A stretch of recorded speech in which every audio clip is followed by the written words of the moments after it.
তোমাদের সাথে বকার টাইম নেই, আমার টাকা দাও, আমি চলে যাব। কি বলছো তুমি? তুমি তোমার গার্লফ্রেন্ডের সাথে টাকা নেবে? আমি তোমাকে পুরো মনটাই দিয়ে দিয়েছি, আর তুমি আমাকে ফ্রিতে কাটা ফুচকা খাওয়াতে পারবে না? আমি এখানে নতুন, তার জন্য তোমরা এমন করছো। ঠিক আছে, টাকা লাগবে না। কি রে, চলে গেল তো? চলে আর যাবে কোথায়? চল, কাল দেখবো।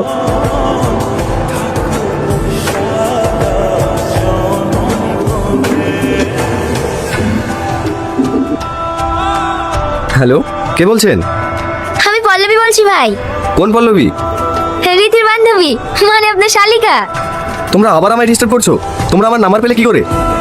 আপনার ফুচকার গাড়ি থেকে। কি বলছো বলো? রীতি সারাদিন কিছু খায়নি, বাড়িও যাচ্ছে না, সেটা আপনার কথা বলছে। ও কিছু না খেলে তো মরে যাবে, আপনি ওকে কিছু খেতে বলেন না। তোমার বান্ধবীকে ভূতে ধরেছে, ভূত ছাড়াও। গাইস, ভিডিওটা ভালো লাগলে লাইক, কমেন্ট, শেয়ার করে দেওয়া, ফলো করতে ভুলবেন না।